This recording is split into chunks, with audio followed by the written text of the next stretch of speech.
Mobile phones. We've all got them, and we spend hours on them. Every day, connecting to the internet, connecting to our friends at a touch of a button.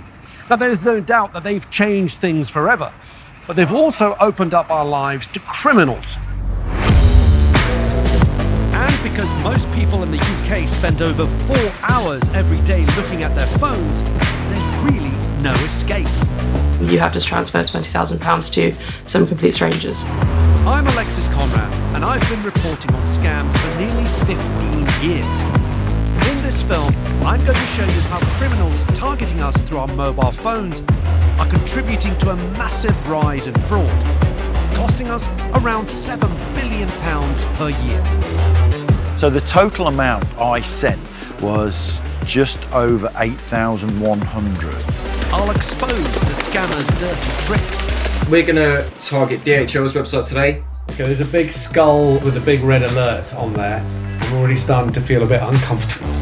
Teach you how to protect yourself. I logged into my Premium Bond account and I literally felt sick. They cleared out my account. It was showing as 0. Meet the secret cyber army fighting to keep us safe. We're part of GCHQ, which is one of the UK's intelligence agencies. And if you've fallen victim to a scam, show you how to get your money back. The first port of call for a customer is to make a complaint direct to their bank.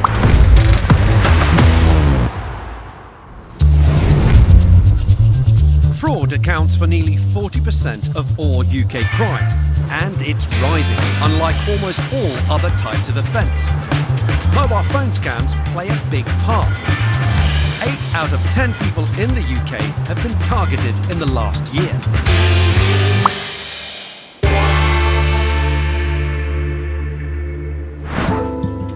You might recognise our first scam, which happened to Erin Morris Large. Erin just bought her first home, but she nearly lost everything, and it all started with a text message. I remember originally getting a text message from the Royal Mail. Your parcel is waiting for delivery. Please confirm the settlement of £2.99 on the following link. I was at work, so I wasn't really thinking about it, so I went on to the link. I put in my bank details, paid the customs charge, and thought that was it. And then 3 days later, I got a phone call from someone purporting to be from my bank saying, well, we're really sorry to tell you, but you have been the victim of a scam. The caller told Erin the Royal Mail website was a fake, created by scammers to harvest her bank account details. So obviously you go into this massive panic thinking, oh my God, someone's about to steal all of my money. And there was £50,000 in that bank account and it had my inheritance money in it. So it was quite a lot of money. And then this was just before we were meant to make our first mortgage deposit payments. So obviously that was a huge shock. They then said, right, we're going to have to get you to transfer your money to a safe account. Otherwise, all your money's going to be gone. Erin then did a sensible thing. She checked the number the caller was using against the telephone number on the back of her bank debit card. They were identical. I completely thought, well, this must be real. So anyway, it continued and said, are you inside your bank app right now? And I was. And they made me set up 4 different accounts, and the big red warning things came up when they asked me to transfer 4,300 something. The caller said the bank's online warnings were nothing to worry about, so Erin carried on, paying out a total of £20,000. It was only when a helpful colleague at work rang the alarm bell that Erin knew something was wrong. My colleague came sprinting over to me and said, I've just Googled the number. It says first thing, this is a scam, you need to hang up. So I hung up the phone and I blocked the number, and I called back the fraud team straight away and said, was this you? And they said, we're really sorry, but that wasn't us. You have just transferred £20,000 to some complete strangers. The bottom of the soles of my feet fell out from me, as this was a week before we were meant to put our money down for my first house. So they said, right, well, all we can do at the moment is we can't reimburse you because you did get the warning sign. Erin felt the bank should reimburse her, especially since the scammer had used their number to call her, a technique known as number spoofing. Finally, Erin took matters into her own hands to try and overturn the decision. So I took it upon myself to go onto the radio stations, and the second I told the bank this had happened, I got my money back. Erin only got reimbursed because she kicked up a huge public public fuss. Her scam all started with a text message that contained a URL. A URL or link is an underlying text that when clicked on takes you directly to a website. I would advise never to click on URLs inside text messages because you don't know that the websites you'll land on are trustworthy. Now, if you accidentally do so and you're a little bit worried, there are still things that you can do. You can check to see if that website is genuine. So let me give you an example. Here's one of those URLs. It's book-redelivery-royalmail.com. We've landed on there. We're not quite sure if it's genuine. We can copy the web address and we go over to a website called whois.com. This will give us all that information that we want to check. So we enter it in. Here we go. It was registered in 2021. Now I can tell you that the real royalmail.com website was actually registered in 1995. So already we've got a big red flag. It was also registered in Reykjavik, Iceland. So unlikely that this is a genuine website. We also call these kinds of fake websites phishing websites. But what does that mean? I'm on my way to visit a leading cybersecurity expert, Mike Godfrey. Together, we're going to do a deep dive so he can show me how phishing websites reel you in. Okay, enough with the puns. Now, these websites have already been reported to the authorities, but they are still live. They can be very dangerous, so this is definitely not something to try at home. Right. So let's have a look at some phishing websites. So if we have a look at this and how this one looks quickly. This first phishing website looks just like British Telecoms. We can see how it looks. Now that font tells me this probably isn't legitimate. That's not the BT font, although they've gone to the trouble of getting the little BT logo They up have, there. yeah. And the menu, the drop-down menu, sort of looks like where everything should be, but they've really let themselves down, Mike, with that font of my account in there. But yeah, I mean, look, if that was different and these were more aligned, yeah, it's not a bad website. No. Really. What would this website be designed to do for the scammers? So this website is credential harvesting, information harvesting. So obviously when we click on this website, the first thing it's asking us to do is email and password. That's why they're called phishing websites, because they go fishing for your personal information. And when they get it, scammers will reuse your username and password to get access to your other accounts. So people would 100% use those details on other websites, and then potentially I've got access to all of your sites, things like PayPal, Amazon, eBay, Dropbox, just from phishing for your information on here. So yeah, super valuable to a hacker, absolutely. Yeah, my mum would probably fall for this. But it's not just mums who'd fall for it. We wanted to see whether the great British public would. So we went out and showed them screenshots of some household name websites and asked them if they were real or fake. Yeah, that's real. I'm not sure about this one. Not fake. Not fake. Fake. Amazon, I know that's real. I use it all the time. Spotify. I mean, that seems legit as well. That one's not real. The Disney is genuine because we all know it is. Yeah, they all look real. Well, out of the 10 people we asked, all of them were deceived in some way because every website was a fake, which just goes to show how convincing they can be. Back with Mike, I wanted to find out how hard it is to make one of these phishing websites. Do you need to be a special web designer? Do you need how to code? How difficult are they to put together for scammers? So unfortunately, these websites are extremely easy to put together. Now, what I'm going to show you, I haven't prepared. So we're going to log into this. We're going to go from a standing start. And if you want, we can see how long it would take to clone a website start to finish. And obviously, most importantly, harvest your credentials. So hang on, we are not going to have to design a website from scratch. This tool is going to go onto the real website, copy it, yep, and give it to us. Okay, that sounds scary, but I'm up for that. Mike's plan to clone a website should give us a perfect copy of the real thing. Right, so what website are we going to clone? Cool. So we're going to target DHL's website today, not because of anything in particular, other than re-delivery or delivery scams are prevalent, and we're going to show you how we would get you to enter your details in that. And I think that within less than a minute, we could have a website cloned and up and running. That's a bold claim, Mike. So we start by just logging into this tool. Okay, there's a big skull with a big red alert on there. I'm already starting to feel a bit uncomfortable. So now what we do is we enter our commands.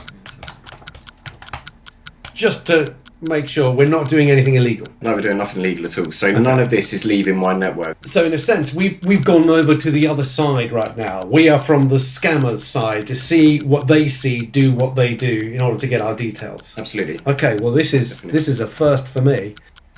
So now we're telling it which website we want to clone. We hit enter, and it's done. What? That was less time than making a cuppa, not even a minute. So now, to prove that it's done, what we'll do is we'll go to a web browser. This would be our malicious link. Okay. We hit enter on that, and now we're presented with DHL's cloned Wait, what? website. So, hang on. That is the DHL website, and you can't really tell any difference. It's a one-for-one copy. Yeah, it's very, very difficult to see any difference. This looks exactly right. Absolutely. Yeah, it's exactly the same. Now that our cloned website is ready, Mike's going to show me how it could harvest my personal information. So it's asking me to log in. Yeah, so I'm going to move this over here. So here we can see our back end. So this is what a hacker would see. Yeah. So it's telling us here the email address is required. So if I hand this over to you, Alexis, and you put in an email address. An emal address. Not your genuine email address. I will not give you my genuine email address. No, I will not do that. Alexis at conman.com. And then, of course, the password. Password. I'm going to use Harry as a password. Yeah, cool. So if you hit enter and cast your eyes over here, you'll see that here we've got your username and your password, which has appeared here. That was instant. Instant, yeah, absolutely. So you can see here it says, we got a hit. It's so scary to think just how quickly this con works. In a few clicks, they've got you. If you do get a suspicious-looking text message and one with a dodgy-looking link in it, then do report it, because all information helps the authorities. You can do that by forwarding it to 7726.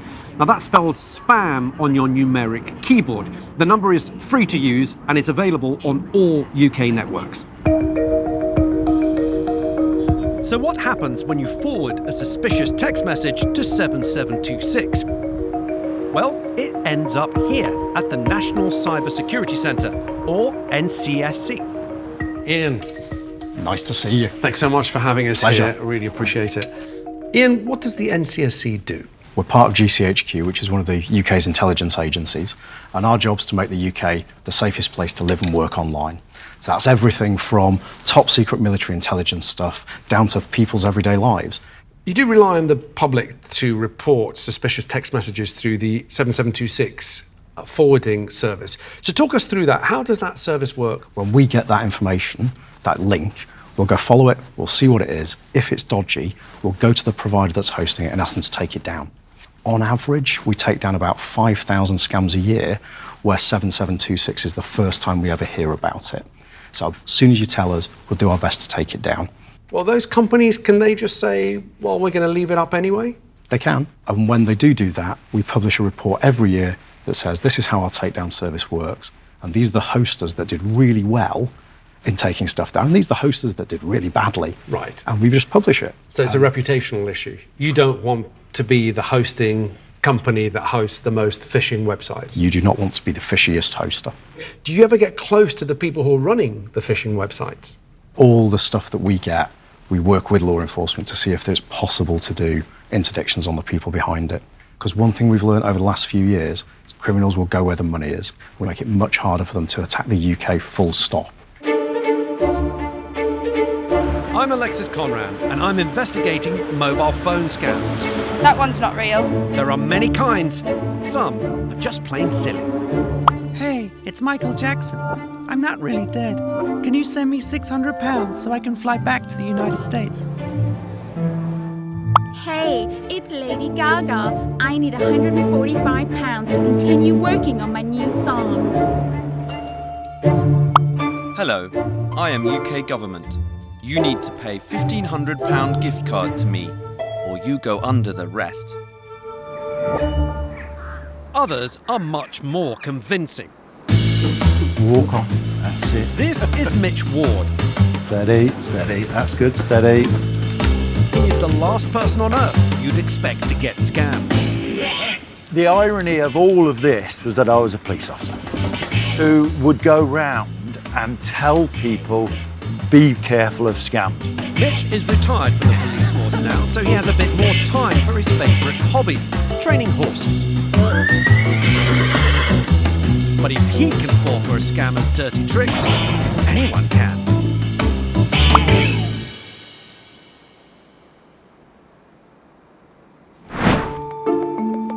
I was at work and I got a text through. The text started off, "Hi Dad, this is my new number.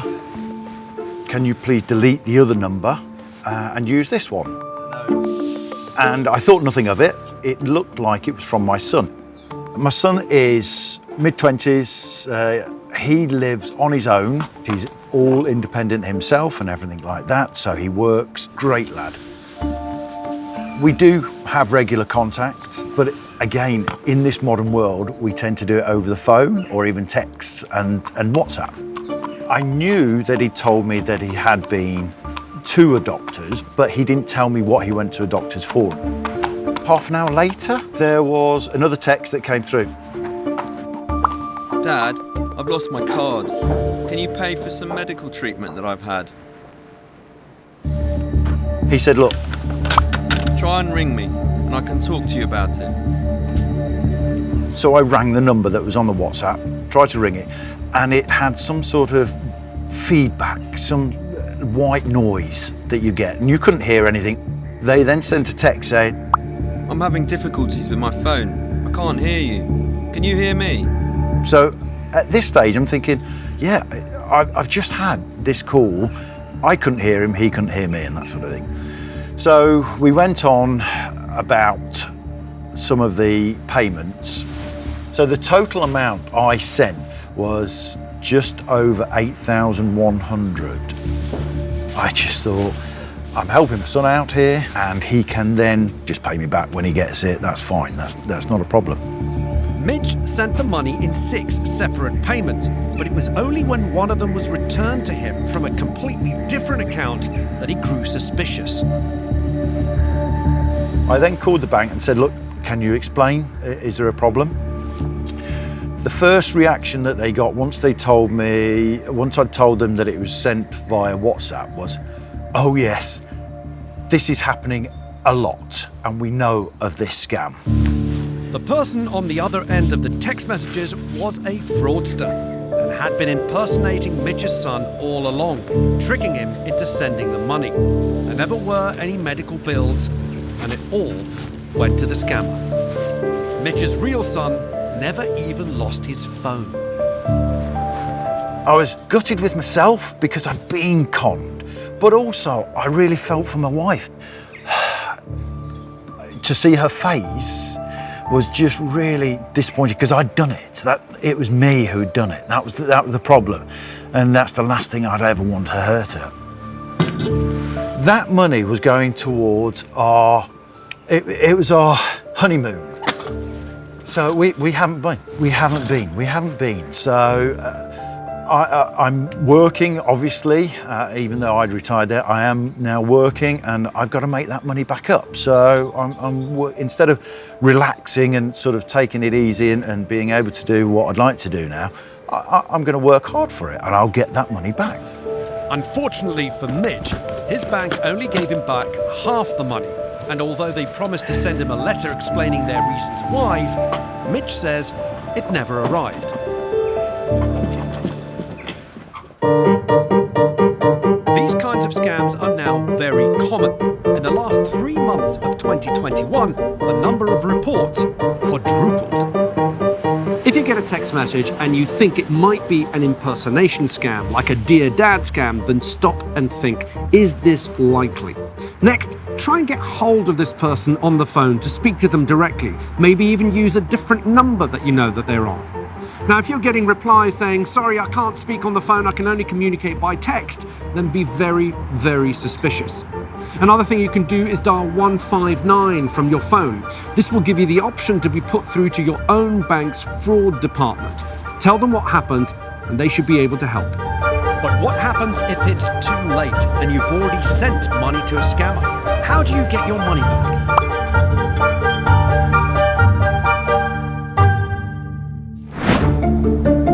Most high street banks are duty-bound to reimburse you because they follow a code called the Contingent Reimbursement Model, or CRM. I've come to meet Emma Lovell of the Lending Standards Board, or LSB. That means Emma is the CEO of the LSB, which oversees the CRM. Are you with me? She makes sure people get reimbursed if they've sent money to someone and only later realised it was a scammer. Emma, there was a study done by Which magazine in which they found that less than half of people were getting their money back. I think it's about 42%. Do we understand why over half of people are not getting their money back? So I think it's important to keep those numbers in context. Before the CRM code was launched in 2019, the reimbursement rate for these types of scams was far lower than 42%. But I think when we've done some of our oversight work around the code with the signatory banks and building societies, we have found that there is more work they need to do to check that their teams are able to deal with customers and ask the right questions at the right time with empathy, to really build that full picture of exactly what's happened within that scam and what's happened to the customer. What are the most common reasons that you found for refusal of reimbursement? That will depend on the individual circumstances of each case, but there may be instances where it was felt that the customer didn't do sufficient checks to protect themselves before they made a payment, or didn't look into the case in enough detail before they made the payment to the scammer. So if you've had a case where the CRM didn't really work in your favour, a bank has found that they don't want to give you any money back, what's next for a customer? Where can they go after that? So the first port of call for a customer if they're dissatisfied with a reimbursement decision is to make a complaint direct to their bank or building society.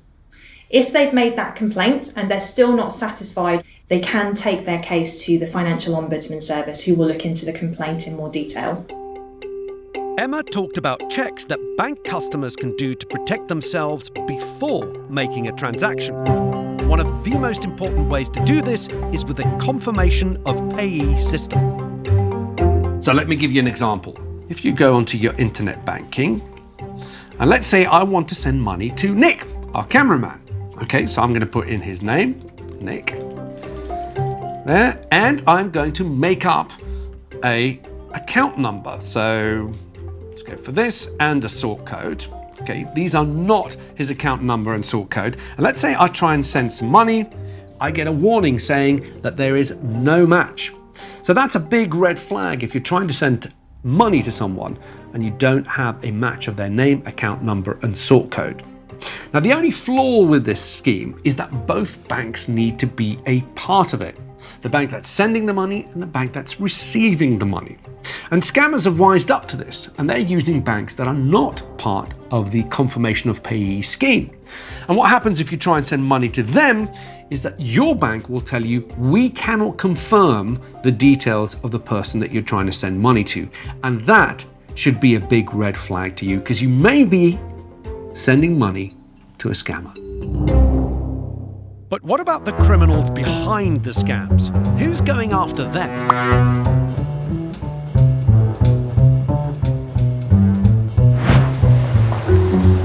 I went to meet John Gilland from the National Economic Crime Centre to find out.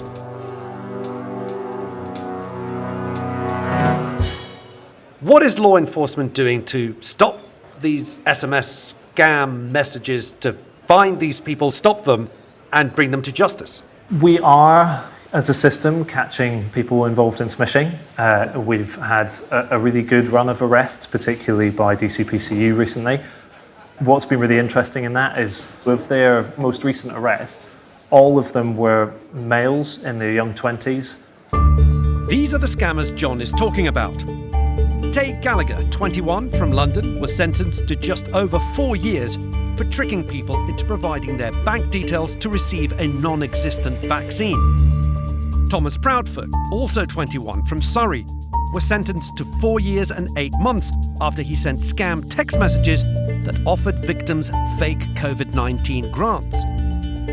And Abdisalam Dahir, 20 years old, got 22 months for sending out messages claiming to be from the taxman, asking victims to provide personal details, claiming they may be eligible for another COVID-19 grant. What's shocking about all these criminals is that they're all so young. Most of them are barely out of school. Even more galling, they were targeting us during the pandemic, when we were at our most vulnerable. Could more be done to stop them? How effective have we been in stopping the criminals and catching the criminals and bringing them to justice? Not nearly effective enough. We really need the help of mobile operators to identify what they're seeing across their networks, which are things that we as law enforcement don't have visibility of. In an ideal world, none of these messages would be delivered to members of the public because you would have technical solutions in place at the network level which can block those before they even arrive.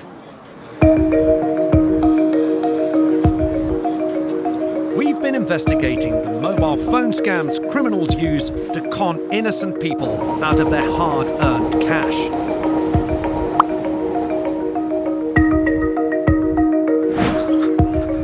This is Glenn Oliver. When Glenn's not working as a carpenter, he's often in his shed tinkering with his collection of 7 motorbikes.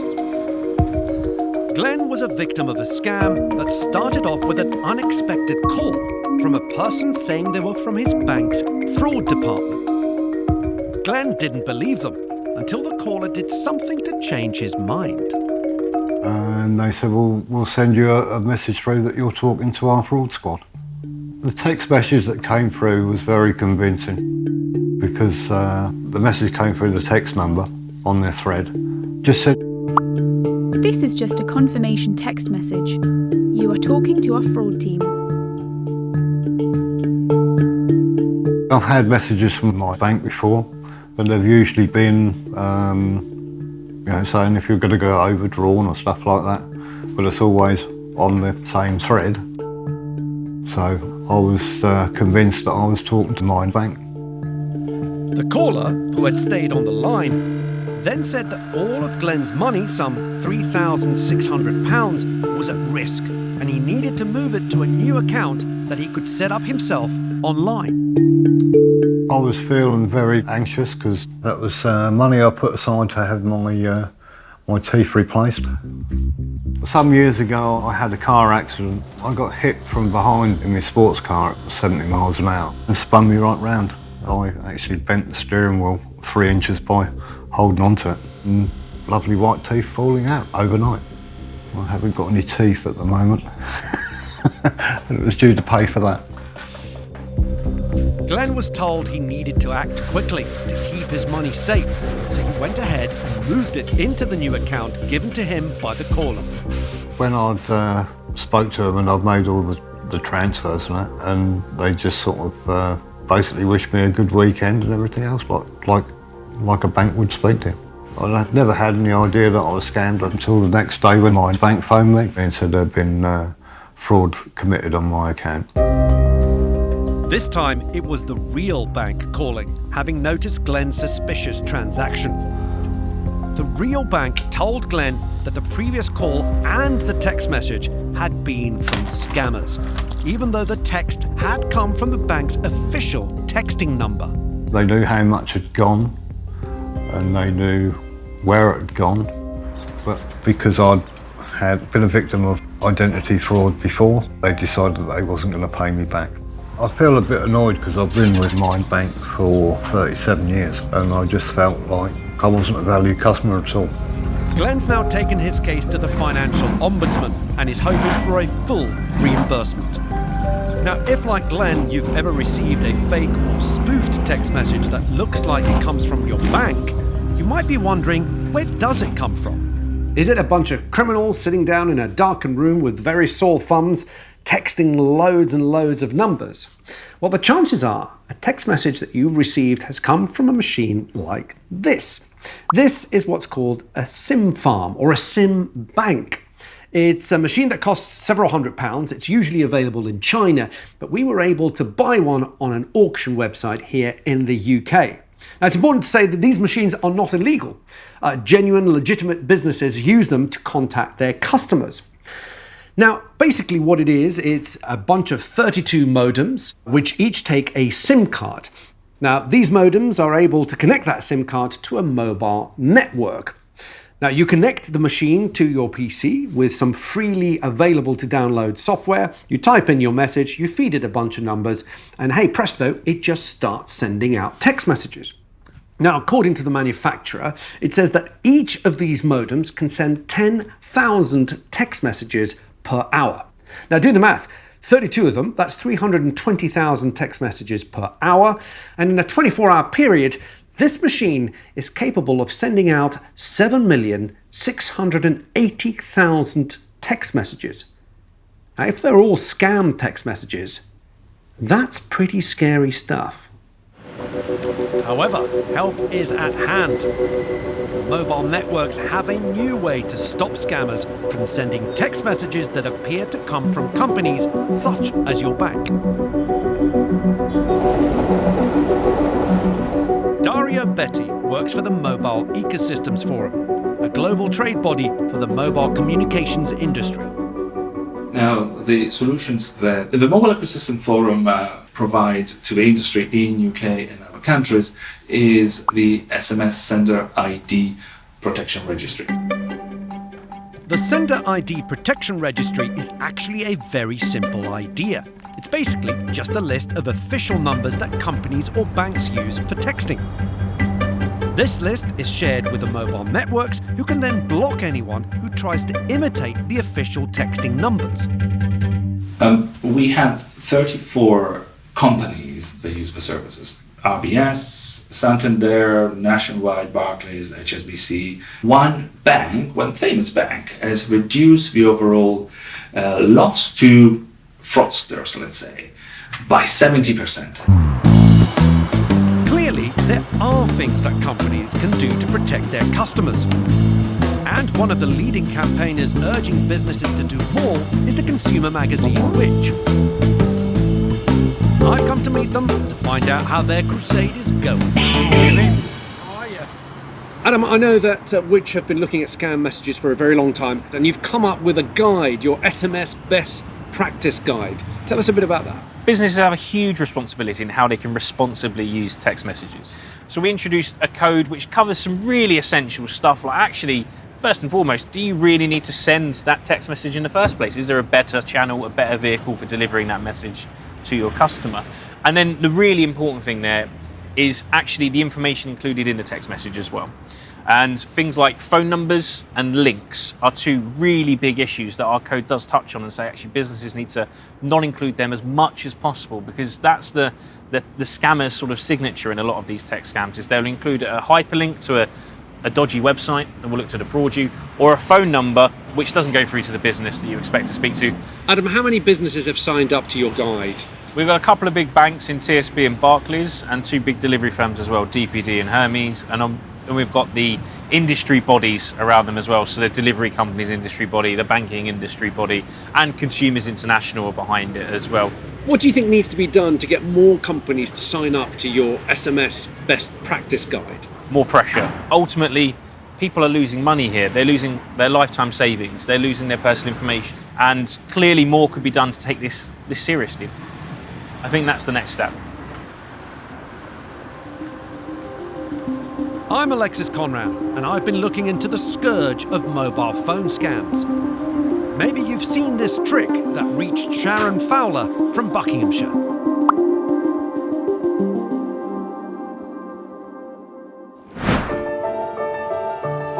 Sharon was on a train coming home from work one evening when she received a very unusual text message. I got a text message from my mobile phone supplier saying, We've processed your SIM activation request and your new SIM will be active within 24 hours. And I thought, it's a bit strange, I haven't asked for a new SIM card. So I phoned my mobile phone supplier from the train and got through to a lady, and she said, oh, well, yes, I can see by our records you've requested a pack transfer. And I was like, no, I haven't. Usually, we would only need to request a pack transfer for a new SIM when we change phone network. And she said, oh, well, it seems like somebody's got through security. I was, well, how have they done that? And she said, well, don't worry too much, it's fine. Can you get to a store? And I said, yeah, I can get to a store. And she said, all right, in the meantime, I'm going to put some extra security on your account. When Sharon got off the train, she went to her nearest phone provider shop. And unfortunately, because of the security measures that she'd put on, I couldn't then access my account. So they'd asked for some ID, and it was a utility bill, which I didn't have on me. So I said, look, okay. He said, I'm really sorry, you're going to have to come back in the morning. So I went home, was feeling slightly uncomfortable about it, but he had assured me that it would be fine. They couldn't cancel it, but it would be all fine. So I went to bed, and something clearly was grating on my mind. I was awake really quite early, so I came downstairs, saw my phone had no SIM signal. It's a bit strange. Slightly freaking out by this point, still quite early. About 8:30, 9 o'clock or thereabouts, I've managed to get through to my mobile phone supplier. I checked all my bank accounts by this point and nothing had been taken, there'd been no transactions on anything. So I went down to the store, took my laptop with me and sat in the store while I chatted to the guy. He basically then told me that the reason this has been done, they are basically stealing your number. They're stealing your number to put it on another phone so they have access to that number so that when you log into your bank account, or they log into your bank account or your credit card or any other account that you have, if you happen to have verification set up on your mobile number, they will get that text message. It was something called SIM swap, which was the first time I'd ever heard of this. A SIM swap scam is the cunning way crooks try to bypass two-factor authentication. What is two-factor authentication, I hear you ask? Well, it's that extra layer of security when we use our phones to verify our ID while logging into user accounts on the internet. The guy in the store managed to stop it, if you like, and swap it back. So I started to get a signal back on my mobile. So while I was there, I logged onto their Wi-Fi and logged into my Premium Bond account, and I literally felt sick. I had about £9,000 on my account, and my daughter Ellie had about £1,800 in her account from her christening. And because she's under 16, it's a linked account. And they'd taken Ellie's money and then they cleared out my account. It was showing as zero. And as a single mum, it was pretty much all the money in the world that I had. Just the thought that somebody had come in and thought that they could just take it was massively insulting. I was furious, actually. So I phoned Premium Bonds, went straight through to their security team. They went off to listen to the phone call. Whoever called didn't get through the online verification, but got through the telephone verification. And the transfer hadn't gone through. So they cancelled and they held up the transfer. Sharon was lucky. She got her money back just in time. You see, sometimes the criminals do come away empty-handed, especially when their targets turn the tables. Hi, your FedEx package with delivery code BLAH is ready for pickup at... Hi, welcome to online casinos. Thank you for placing a bet by entering your number into our system. £50 has been charged from your number. Cancel, don't take my money. Thank you for placing an additional bet into our system. £100 has been charged from your number. What? No! Cancel the bet. Job for you as a chauffeur. Earn £950 weekly. Apply here. Thank you for subscribing to Random Cat Facts. Each morning you'll be given a new fact about cats. You'll be billed £99 a month. A cat was the mayor of an Alaskan town for 20 years. Stop to cancel. Joking aside, I'm frustrated because SMS scams could so easily be reduced or even eliminated altogether. It's clear that we are taking some steps to battle fraud, but I think we could be going further. Take phishing websites, for example. Now, if you look at the web addresses, they're clearly designed to deceive us. And we have to ask ourselves the question, the companies that are allowing these web addresses to be registered, are they doing enough to help protect us? And for me, the big one has got to be stopping companies from being able to send us links in text messages. We could adopt the delivery tracking system. They could send us a code instead of a link. We navigate to that company's website either by using a search engine or typing in the web address ourselves, enter the code and get our personalized message. Yes, it is an extra step, but that extra step could help save millions of pounds in fraud. The organisation with the most power to fix the problem of text message scams is the government's communications regulator, Ofcom. I went to pay them a visit to see how they're getting on. I've been making these sorts of films now for quite some time, and text messaging, phone call spoofing have been around for a very long time, and things are getting worse. What are we doing to try and stop phone numbers being spoofed so that people are tricked into thinking they're talking to their bank or authorities? So one of the things that's been really successful in recent years is the introduction of something called the Do Not Originate list. And what lots of us don't realise is that the number that appears, say, on the back of our bank card is the number that we can use to call the bank, but the bank will never use that number to call us.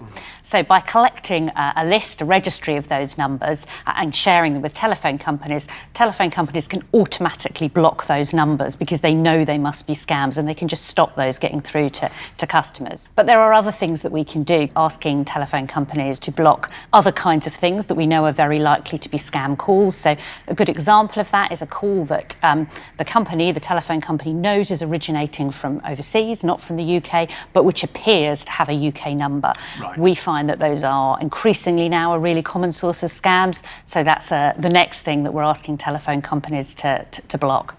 Do you have the same ability to stop text from being spoofed? What we're now seeing mobile companies introduce, which looks like it's having good results, is new SMS filtering models, or technology. And the way that works is quite similar to the sort of junk email that a lot of us will have.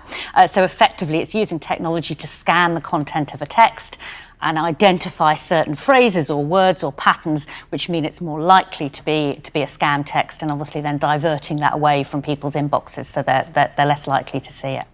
Let's now talk a little bit about the content of those text messages, because it's very often bad links or links that take you to phishing websites that are the real problem. So what about this? Can we perhaps convince companies to stop putting links in text messages? Well, I think it certainly could tackle that kind of scam. I guess the challenge there is, we regulate the telephone companies, not all of the other companies in the UK that might send a text message. What has become clear is there's no silver bullet to this kind of fraud because there are simply too many ways for the criminals to get to us. We as consumers need to remember to always be vigilant and never give out our personal information. But there's more that we can be doing. We could be sharing information about scams, because the moment a scam becomes well-known and public, it becomes useless to the criminals. So next time you come across a scam, no matter how minor, share it. Because by sharing it, you could be stopping it dead in its tracks.